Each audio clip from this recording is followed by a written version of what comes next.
네, 월요일입니다. 오늘도 주님의 은혜가 가득한 믿음의 백성들 되시를 축복합니다. 잠시 기도하시고 오늘의 말씀 나누겠습니다. 하나님, 오늘도 주님의 은혜가 가득하며 주의 영광 가운데 살아가는 우리 모두가 되게 도와주옵소서. 우리를 지키시고 인도하실 것을 믿사오며 예수님의 이름으로 기도합니다. 아멘. 오늘의 말씀 베드로후서 1장 14절 말씀입니다. 제목은 예수님을 알면 알수록입니다. 함께 읽겠습니다. 이는 우리 주 예수 그리스도께서 내게 지시한 것 같이 나도 나의 장막을 벗어날 것이 임박한 줄을 알미라. 아는 만큼 보인다라고 하는 말이 있습니다. 알아야 보는 것이 이해가 되고 판단이 됩니다. 저는 사실 어렸을 때부터 미술에는 참 관심이 없었어요. 예술품, 그럼 작가. 그래서 참 미술 점수가 그렇게 좋지. 지금도 그림을 잘 못 그리지만 그림은 그리는 것보다 어쨌든 그림을 이해하는 것도 참 싫어했습니다. 관심이 아예 없었습니다. 이제 그러다가 점점 이제 연애하면서 아내가 그림에 대해서 관심이 많고 또 그래서 저도 옆에서 곁눈질로 배우기 시작하게 됩니다. 들은 것이 있게 되고 알게 되죠. 그러면서 이제 점차 이런 그림이 의미가 있구나. 이 그림이 그냥 단순하게 우리가 이것을 가격으로만 매기는 것이 아니라 이것이 정말로 가치가 있고 역사적이고 의미가 있다는 것을 깨달아지면서 그림에 대해서 아직도 멀었지만 저의 학식은 근데 조금 더 이해가 되는 것 같습니다. 여행지도 마찬가지입니다. 음식도 마찬가지죠. 여행지도 많이 가보고 많이 봐야 그래서 그곳이 좋구나라는 것을 깨닫게 돼요. 근데 가보지 않고 그냥 그 동네가 좋더라 하면 확신이 없어요. 불안하죠. 어떤 면에서 왜 좋은지 모르기 때문이에요. 가을에 가는 곳 하나는 의미와 여름에 가는 의미와 또 봄에 가는 의미, 겨울에 가는 의미가 아마 이 여행지는 다 다를 것이기 때문이에요. 더불어서 음식도 마찬가지입니다. 이 음식을 먹어봐야 이런 맛에서 이것을 먹는 이유가 있다라고 설명하는 건데 경험하지 않고 알지 못하면 그 음식에 대해서 설득할 수 없는 것입니다. 부모님도 자녀에 대해서도 전문가죠. 자녀가 어떤 울음소리, 어떤 반응만 해도 왜 저러는지 우리 어른들은 알고 있습니다. 어떤 상태인지 깨닫고 있어요. 왜 그럴까요? 자식에 대해서 알기 때문이에요. 그런 맥락에서 본다면 우리가 누구를 아는 것이 중요할까요? 신앙에서 예수님, 하나님을 아는 것이 굉장히 중요합니다. 신앙생활을 행복하게 하기 위해서는 삼위일체 하나님, 그래서 우리가 얼마 전부터 수요일마다 제 설교 때 기독교는 무엇인가라고 하는 의미를 배우는 것은 우리가 정말로 하나님에 대해서 알아야 그것들을 감사로 또 은혜로 받을 수 있기 때문이에요. 하나님을 아는 만큼 누릴 수 있고 하나님 아는 만큼 은혜로울 수 있어요. 깊이 깨닫는 만큼 믿음 생활은 더 풍성해질 것입니다.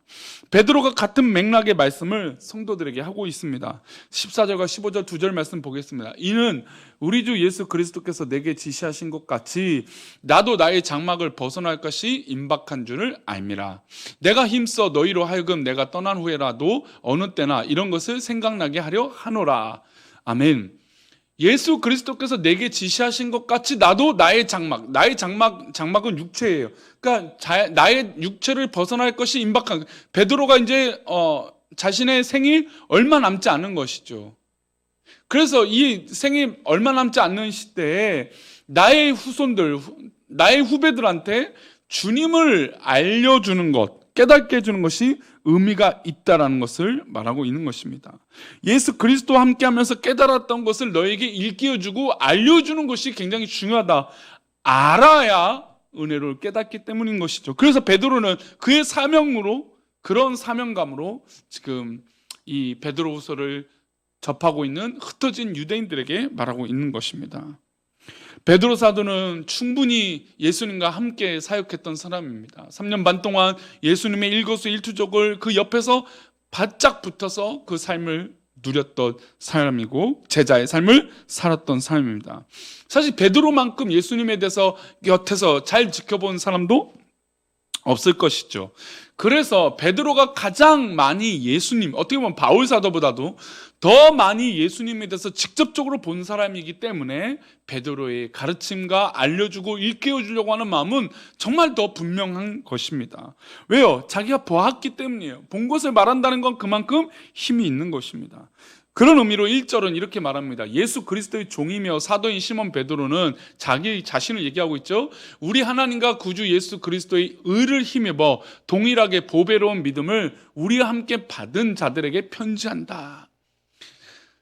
그리스도의 종이고 사도인 베드로는 하나님과 구주 예수 그리스도의 의의 의를 힘입니다. 동일하게 보배로운 믿음을 우리와 함께 받은 자들에게 편지를 하고 있습니다. 중요한 단어가 있어요. 중요한 단어는 어떤 단어냐면 동일하게라고 하는 단어예요. 동일하게. 의를 힘입어 동일하게. 베드로는 자신과 성도를 수직적 관계로 놓지 않고 수평적 관계로 두었습니다. 그는 예수님의 제자로 택함 받았고 예루살렘 교회의 지도자였습니다. 지도자였음에도 불구하고 은혜를 받은 자들을 위아래로 둔 것이 아니라 수평 관계로 둔 것이죠. 흩어져 있는 성도들이 가장 만나고 싶은 사람 중에 한 사람이 바로 베드로였습니다. 그런데 그가 자신을 성도와 동일하게 믿음 안에서 하나님 앞에서 한 형제여 가족된 자라고 말하고 있는 것이죠. 그가 예수님을 경험하면서 바로 이것을 배운 것입니다. 예수님은 항상 자신과 성도를 동일하게 대하셨던 것이고 같이 먹고 마시면서 생활하면서 특별한 대우를 받지 않으셨습니다. 오늘날 한국 교회를 돌아보면 교회에 어느 순간부터 수직적인 관계가 임하고 있는 것이에요. 제가 지난 주일에도 말씀드렸지만 교회의 헌신은 주님께, 예수님께, 우리 하나님께 하는 것이에요. 근데 어느 순간부터 한국 교회는 자꾸 어떤 사람에게, 인물에게 자기의 헌신을 맞춘 거예요. 그러니까 허탈하죠. 헌신하는데 허탈한 거예요. 교회에서 그 수고를 다 했는데 허탈한 거예요. 그러면서 화가 나죠. 속상하죠. 왜요? 사람은 실망스러울 수밖에 없기 때문이에요. 그러나 우리의 헌신은 오직 예수 그리스도께로부터 왔어요. 그러니 그 앞에 헌신하고 배운 것들이 귀한 것입니다. 지금 베드로 사도는 바로 그런 의미예요. 내가 동일하게 하나님의 은혜를 받은 너희들에게 같은 의미로 우리가 후대들에게도 이 은혜가 끼쳐져야 하기 때문에 알려주고자 하는 마음이 있었던 것입니다. 하나님께서 주신 은혜 앞에서 모든 사람은 동일한 겁니다. 우리가 신앙 고백할 때 하나님께서 나에게 주신 은혜가 특별하다고 고백하는 것이지, 하나님께서 보실 때는 우리 모두를 위해서 이루어주신 것이에요. 어떤 성도가 잘 됩니까? 그는 그 성도를 위해 신앙 고백이 되지만 우리 모두에게 주신 은혜예요. 누구에게 특별한 은혜가 될 수가 없습니다. 공동체 안에서. 우리 모두를 위해서 아들 예수 그리스도를 주셨기 때문에 동일한 은혜를 받은 자들인 것입니다. 이어서 2절을 보겠습니다.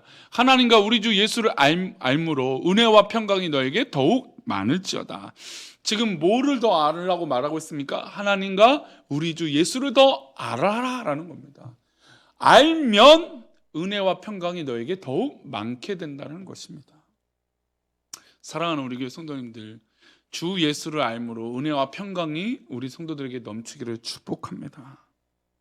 정말로 하나님 기쁘신 놀라운 뜻이 우리 성도들 가운데 이루어지기를 축복합니다. 그것은 바로 예수를 아는 것이에요. 하나님을 더 깊이 알고 예수 그리스도를 더 많이 알아 은혜와 평강이 더해지는 것입니다. 이것을 우리는 명심해야 됩니다. 베드로는 이것을 경험한 것이에요. 베드로 사도 스스로가 내가 그리스도를 더 많이 아는 것이 바로 은혜고 평강이구나라는 것을 깨달았던 것입니다. 베드로의 일생을 생각해보면 그가 예수님을 처음 만났을 때 고기 잡는 어부였습니다. 예수님께서 밤새도록 고기를 못 잡고 돌아온 자신의 배에게 깊은 데로 가서 그물을 던져라, 그 한 말씀에 순종했더니 수많은 물고기를 잡게 된 것이죠. 근데 그 당시는 그저 그냥 특별한 것을 아는 분이라고만 생각했던 분이 바로 예수님이었어요. 그런데 그가 독생자 예수 그리스도이신 전능하신 하나님의 아들인 것을 점차 깨닫게 된 것입니다. 3년 반 동안 예수님과 함께하면서 진정한 그리스도시요 살아계신 하나님이다라는 것을 깨닫게 된 것이죠. 그래서 그는 주님을 향하여 주는 그리스도시요 살아계신 하나님의 아들입니다. 물론 비록 그 이후에 실수도 하지만 그러나 이런 고백은 그가 3년 동안 느끼고 깨달았기 때문이에요. 이게 바로 그리스도를 아는 은혜와 평강이에요. 우리에게도 마찬가지입니다. 우리가 예수 그리스도를 깊이 알수록 은혜가 차고 넘칠 것입니다. 예수님을 선지자 중에 하나로 아는 것과 하나님의 아들로 아는 것과는 하늘과 땅 차이예요. 하나님의 아들이신 예수님께서 이 땅에 오셔서 나를 구원해 주시고 지금도 하나님의 자녀로 살도록 도와주신다는 사실이 얼마나 큰 은혜인지 모릅니다. 그러니 우리 성도님들 오늘도 예수님을 알아갑시다.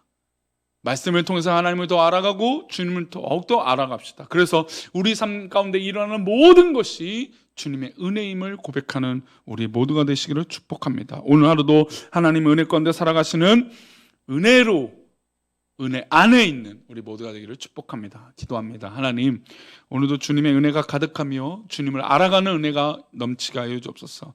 주님을 알아갈 때 놀라우신 크신 하나님의 능력과 은혜를 경험하게 하여 주옵소서. 하나님께서 우리와 함께 하셔서 놀라운 하나님의 역사를 경험하고 주님이 기뻐하시는 일을 고백하게 하여 주옵소서. 주께서 인도하시며 인도하실 것을 붙잡아 주실 것을 믿고 감사하고 거룩하신 예수 그리스도 이름으로 기도 올려옵나이다.